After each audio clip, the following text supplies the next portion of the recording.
Assalamu alaikum wa rahmatullahi ta'ala wa barakatuh.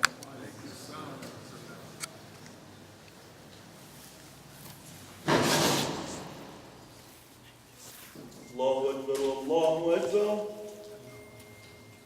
Allahu Akbar, Allahu Akbar. Ashhadu an la ilaha illa Allah.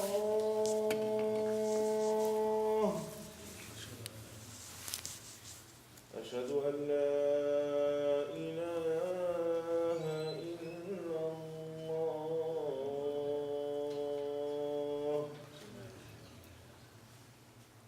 أشهد أن محمدا رسول الله.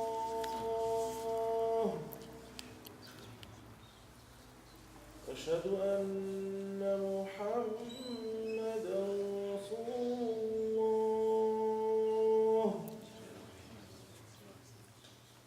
حي على الصلاة.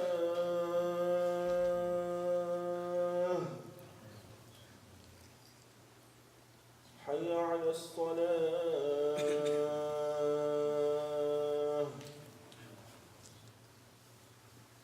حي على الفلاح.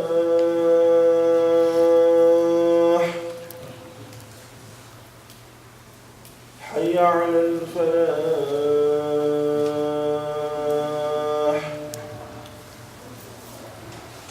الله أكبر، الله أكبر. لا إله إلا الله.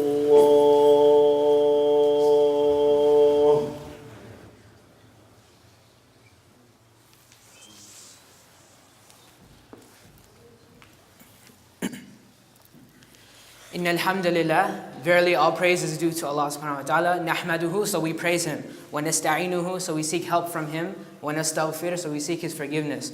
Wa na'udhu billahi min shururi anfusina, we seek refuge from Allah, from the evil within our own souls. Wa min sayyiati a'malina, and from our own wicked deeds. Man yahdihillahu fala mudilla lah. Whomsoever Allah guides, none can misguide. وَمَن يُضْلِلْ فَلَا هَادِيَ لَهُ. Whomsoever Allah allows to be led astray, none can guide. وَأَشْهَدُ أَن لَا إِلَهَ إِلَّا اللَّهُ وَحْدَهُ لَا شَرِيكَ لَهُ وَأَشْهَدُ أَنَّ مُحَمَّدًا عَبْدُهُ وَرَسُولُهُ. And I bear witness that there is no deity worthy of worship except for Allah subhanahu wa ta'ala. He is alone with no partners. And I bear witness that Muhammad sallallahu alayhi wa sallam is His slave and His messenger.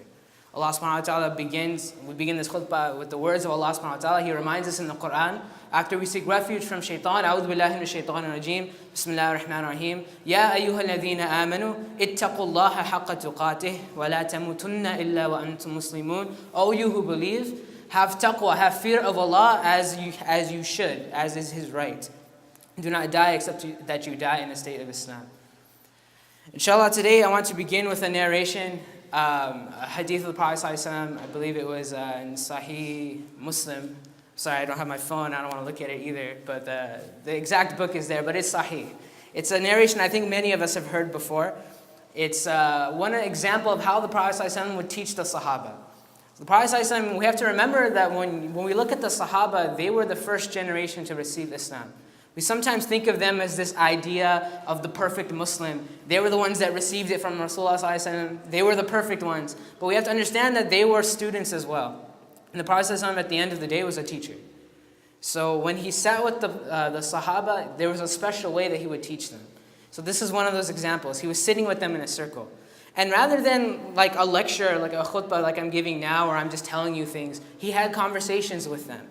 He asked the Sahaba, this one particular narration, أَتَدْرُونَ مِنَ الْمُفْلِسِ. Do you know who the bankrupt person is? And the Sahaba, usually when Rasulullah ﷺ asked them a question, they would reply, Allah and His Messenger know best. Like they know we don't know anything compared to Rasulullah. So they didn't even answer. This time they gave an answer. They said, oh, the bankrupt person is a person who has no money, he has no possessions. And the Prophet ﷺ responded, he said, verily the bankrupt person from my ummah is that person that comes on the day of judgment. With what? Who do we think is a bankrupt person? He comes on the day of judgment with salah, with zakah, with charity, and with fasting. But he also comes on the Day of Judgment with slander, with backbiting, with consuming of wealth, with shedding of blood, and with harming other people. And the Prophet ﷺ begins to describe that this person on the Day of Judgment, when his account is called, when people are come and they say, I want my right from that person, he abused me in this life. What happens? He gives to them from his good deeds.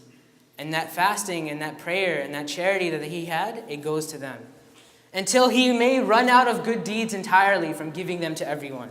And then what happens? He takes from their sins. Until because of the dealings he had with other people, he is taken to the hellfire. We ask Allah to save us from this end. But what I want to do, inshallah, is to put this hadith into a little bit of context. Because I think, when we hear these narrations, we don't really understand what's the deeper level? What is actually happening in this narration? When does this occur? We know it happens on the Day of Judgment, but what particular time or at what particular stage of the Day of Judgment does this occur? Let me put it into context. When does the Day of Judgment begin for a person? When they die, when they pass away. Your Day of Judgment begins when you pass away. And there's a long narration recorded in Bayhaqi. Al-Bara is the narrator. He gives this long narration about the journey of the soul, in which the Prophet ﷺ, again, it was actually after a janazah prayer. One of the Ansar had passed away. The Prophet ﷺ was sitting with the Sahaba near the grave. And it said that, the narration describes that things were so quiet. It was such a moment. Things were so quiet, it was as if the birds were sitting on our heads. And the Prophet ﷺ then begins to tell this story. First he says, I seek refuge from the torments of the grave. I seek refuge from the torments of the grave 2 or 3 times. Then he begins this long narration. He describes the journey of the soul, that when someone passes away and they were a good person, the angel of death comes. And he comes to take that soul out. And he says, oh beautiful soul, come out to the mercy of your Lord. And it says that soul comes out as if a drop of water is leaving the lip of a jug. Very easy and smooth. And then that soul is shrouded in a shroud of perfume, of good smell. And then the angels will carry that soul through the heavens, and they'll pass by other angels, and the angels will say, what is that beautiful smell? And they'll say, oh, this is so-and-so, the son of so-and-so. And they will call him by all of the good names that he was known for. And then that soul will reach the heavens, and they will be asked permission to enter, and they will be given permission. And they will ascend through the heavens until they reach close to Allah subhanahu wa ta'ala, and Allah subhanahu wa ta'ala will say, write the book of this servant with the illiyin, in the noble book. And then that soul will be returned to the body for the trials of the grave. And then the angels will come that we might have heard of. The 2 terrifying angels of the grave will come to you. And they will ask you 3 questions. Who is your Lord? What is your religion? And who is the man sent to you, your Prophet Muhammad sallallahu alaihi wasallam? And the soul will respond, and this good soul that lived a life of piety will know these answers. My Lord is Allah. My religion is Islam. My Prophet was Muhammad sallallahu alaihi wasallam. And it says that a window to paradise will be opened for him, and his grave will be expanded. And he will wish that the Day of Judgment would come sooner so that he would be reunited with his family and his wealth. But what happens to the bad soul? The bad soul, instead of that soul being taken out at his death, like the lip of a jug, like the drop of water leaving the jug, it's torn out, almost like passing a skewer through wet wool. Like with tension, like it doesn't want to leave. You have to rip it out. And then that soul is put into you could think of like a potato sack, like a really rough bag sort of material, like there was no care put into it. And it's carried up, and the angels will say, what is that awful smelling soul? And they will say, this is the son of so-and-so, person so-and-so, and they will call them by the worst of the names that they were known by. And they will reach the heavens, and they will ask permission to enter, and they will not be allowed permission to enter. And Allah subhanahu wa ta'ala will say, write the soul in the record of the Sijin. And then the soul will be returned to the body, and then we'll be asked the same questions, and will not know the answer to those questions. And if you don't answer those questions right, what happens? Then a window to his spot in hellfire will be opened for him. And his grave will be squeezed, and it says, until the ribs of that person will interlock. And after that, they will wish, let the Day of Judgment never come. But then the Day of Judgment starts. And this is where the story continues. Remember, I'm setting up the same hadith, right? On the Day of Judgment, what happens? You are raised with the ones that you love. You come on the Day of Judgment surrounded with the ones that you loved. Hopefully they were good people, so you will be raised with good people.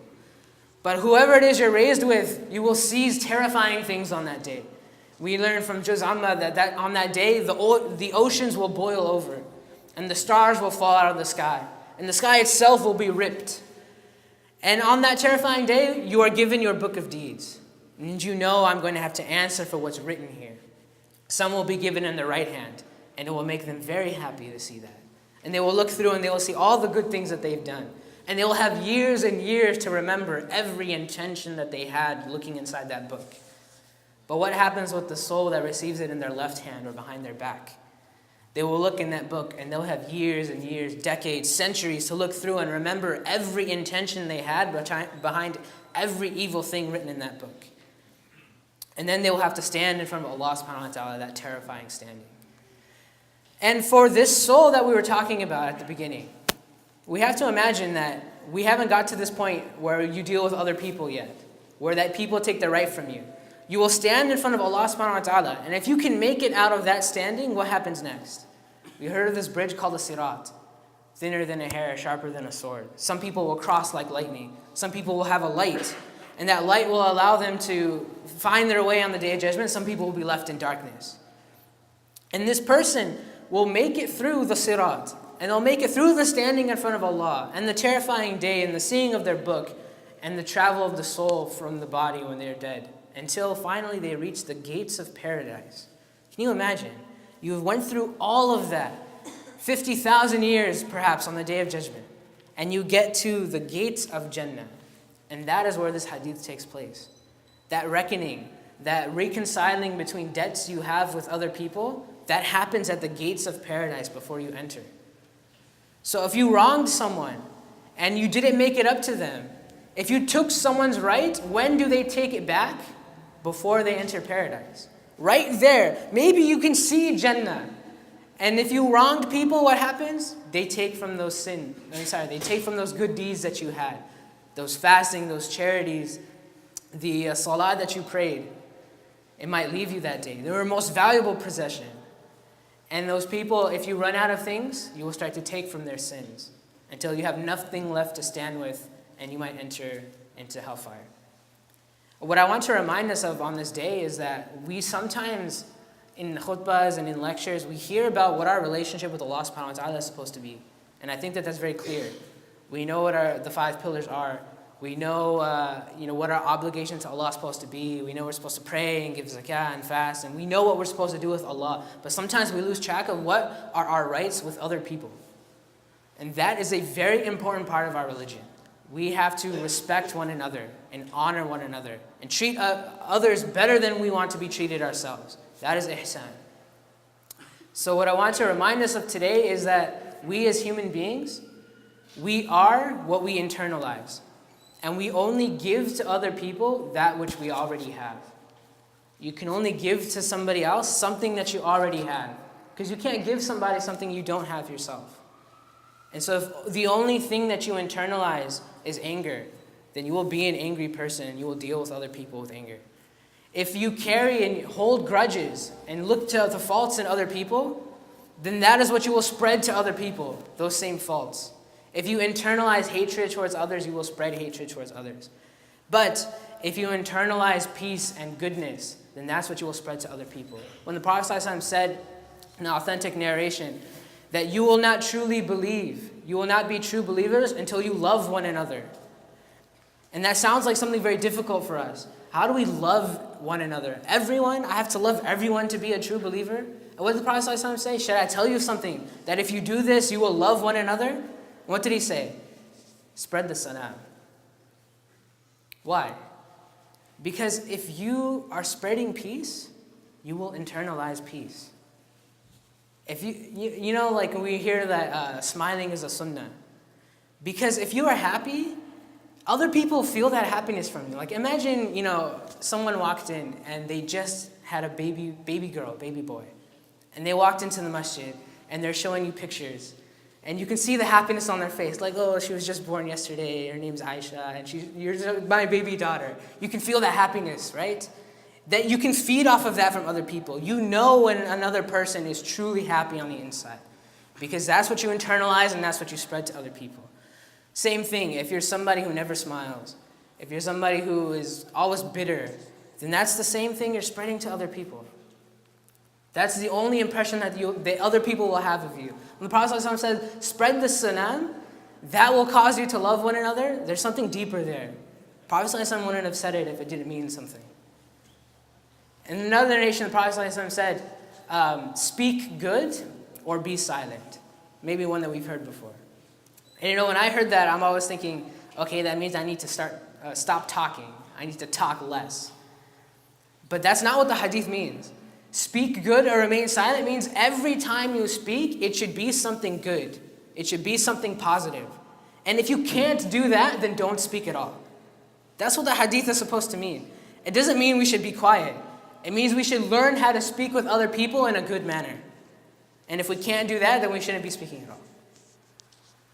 So this process of changing ourselves, coming to some better state with how we deal with other people, it's given a term in Islam called tarbiyah, which a lot of people describe as some sort of transformative process. A lot of times when, I'm not from an Arab background, and when I was growing up and I heard all these Arab words in the khutbah, I had no idea what they meant. I would like to translate it in maybe a different way than you might have heard. One scholar, I think the best translation of tarbiyah I've ever heard was somebody said, it's like going from a state of spiritual immaturity to a higher level of spiritual maturity. So with regards to your spiritual state, I'm immature. And after I transform myself, that tarbiyah process will make me a more mature Muslim. So what are the 3 levels of tarbiyah that I want to talk about today? The first level is ta'aleem, from ilm, knowledge. So in order to change something about yourself, you have to learn something new. Nothing's going to change, nothing's going to happen, right? Until you learn something new. You must learn something. And after you learn it, you must implement it. You must act upon it. One of my first teachers, my first murabbi, person I got my tarbiyah from, the first thing he made me do, day 1 of this class, is he said, you're going to memorize your salah in English. Because if you're having a conversation with Allah 5 times a day and you don't know what you're saying, how do you expect to have a bond with Him? That was the first thing we did in that class. We memorized our salah in English. And then now, and I still remember it to today every time I pray, right? What does this word mean? What does that word mean? So when you learn something, you should immediately implement it. The term that we coined in this class was nakshin. Knowledge and action, they must be together. When you learn something, it must change something about you, which means you have to act differently. After you learn something, it must change your actions, nakshin. So that's the first step of tarbiyah, that transformative process, ta'aleem. Learn something and act upon it. The second thing, which I think surprises people, the second aspect of tarbiyah is companionship or suhbah. And a lot of times that's not something we think about. In terms of transforming myself, that's supposed to be a personal thing. But no, suhbah, companionship is something that's very, integral to our religion. If you look at even the 5 pillars, congregational salah, right? The reward of that is magnitudes more than the reward of praying alone, right? If we look at zakat, it's something you're directly giving to benefit an entire community, right? If people paid their zakat, we could eliminate poverty. That's something that you're doing as a community, right? If we look at Ramadan, fasting, yes, it's very internal, but don't we all come together in the month of Ramadan? Don't we all feel the emotions together, coming to the masjid together, praying in congregation together, tarawih together? And Hajj, I don't have to tell you about Hajj, that everyone, an entire percentage of the ummah all gathering, all obeying Allah subhanahu wa ta'ala, all following the same thing, the same schedule. Everyone dressed the same, looked the same, no differences between people. Even the shahada, you need 2 witnesses for it. This is a community, this is a religion that's built upon doing things together. وَتَوَاسَوْا بِالْحَقِّ وَتَوَاسَوْا بِالصَّبْرِ. We strive together towards what is right, towards the haqq, and we strive together towards patience. And on top of that, so what I mean by suhbah in terms of transforming yourself, sometimes the best way to really know something about yourself is to ask a friend. Give me some advice. What is something I'm doing wrong? How did I act today when that person yelled at me? What did you notice about me today? Sometimes the best way to learn about something about yourself is to just ask another person. And that's what companionship should be. There's an example given I can't remember if it's a hadith or not, but there's an example given that the Muslims are like a mirror to one another. A Muslim is like a mirror to another Muslim. Why is that? Because when you look into a mirror, the mirror doesn't lie to you. If you look into a mirror and you have something on your face, you're going to see it and you're going to get rid of it. And sometimes people think, okay, if I have a zit or a pimple on my face, maybe it's better that I don't know. Right? No, you want to see it so you can do something about it. A lot of times when we deal with people, we don't like to see our own faults. But in reality, we want to see them because we want to do something about it. And sometimes the best way is just to have a friend, have some companionship in striving towards bettering yourself. Have somebody to do it with you. So suhbah is a very important aspect of transforming yourself, this tarbiyah process. Suhbah. The last component. So we went through ta'aleem, ilm, suhbah, which is companionship, and then the last one is tazkiyah, which is self-purification. So this one is the really personal one. And I think tazkiyah is a topic that comes up a lot in khutbah and talks. So what I'll sort of just touch on very easily, what we have to do when we're talking about self-purification, like from zakat to purify, right? Tazkiyah. When we're talking about purifying ourselves, we have to understand that this is something that's supposed to be personal. The best way you can work on yourself is when no one else is there, in the middle of the night, to just put your face on the floor and have a conversation with Allah subhanahu wa ta'ala. That is something that is personal. That is something that no one else will know about. You won't do it with any wrong intention, just between you and Allah subhanahu wa ta'ala. And the word, tazkiyah, this process, a lot of times we give the example, when a blacksmith is for example, trying to separate metals, you have to burn them. Gold will melt earlier than steel, than tungsten, than other high metals. So how does the blacksmith separate them? He burns it. You can extract that which is good by putting in some heat. The same thing with yourself. This self-purification, it's going to require some burning. It's going to require some struggle. You're going to have to hurt. It's going to have to hurt for you to change something about yourself. But it's better to burn a little in this life than to do so in the next life. So these three components, ta'aleem, learn something, act upon it.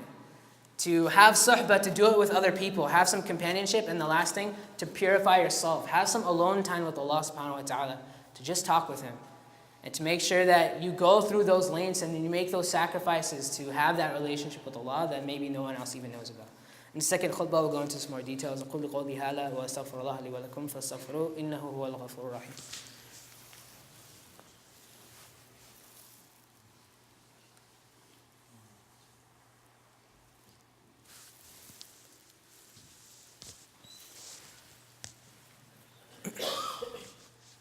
بسم الله الرحمن الرحيم الحمد لله رب العالمين والصلاة والسلام على رسول الله صلى الله عليه وسلم وعلى آله وصحبه أجمعين. So we talked about this narration in which the person on the Day of Judgment will go through all of these trials and all of these difficult stages on the Day of Judgment. That they will have their soul taken out. And then that soul will travel all the way up to the heavens maybe. Until it is said, write it in the good book. And then it is returned to its grave, and inside its grave, that soul will see its own place in Jannah. And the grave will be expanded for it. And then that soul will wake up on the Day of Judgment. And that soul will see the terrifying things on that day, but when that soul is given its book in its right hand, it may be that all of that is gone.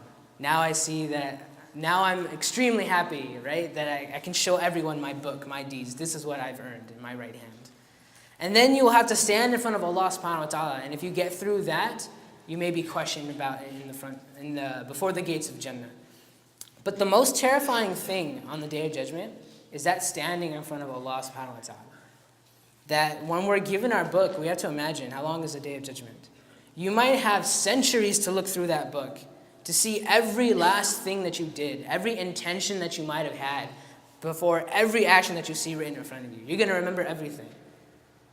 And now imagine you're there standing in front of Allah subhanahu wa ta'ala. And I know, when we think of these large time scales on the Day of Judgment, 50,000 years, if I had a book written about my entire life, how long would that book have to be? One person did the math. They said that the average American curses about 2 million times in their lifetime. Curse words. And if we give Muslims a discount, let's say, we do it about half as much maybe. 1 million times, if you were to write down 1 million cuss words just into pages and formed a book with it, do you know how many pages that is? 2,200 pages of just curse words. Just the words themselves, not the sentences they were used in, not the backbiting or the slander or the abuse of other people that you might have used those words in context with, just the words themselves. And that you're going to have all of that in front of you, and then you're going to have to stand in front of Allah subhanahu wa ta'ala. Now imagine, you have the evidence in your hand, and now Allah singles out anything on that page, and He asks you why. Why did you do that? What answer could you possibly give? Why did you do that? If Allah asks you why, there is nothing that you could possibly say. What is there that you could possibly say? The way that, Allah subhanahu wa ta'ala, the way that we're supposed to deal with Him, we have to keep in mind that nobody, not even the Prophet ﷺ himself, he said this in a narration, Sahih, nobody earns paradise. People are given paradise because of the mercy of Allah subhanahu wa ta'ala. Even the prophets. Nobody earns it.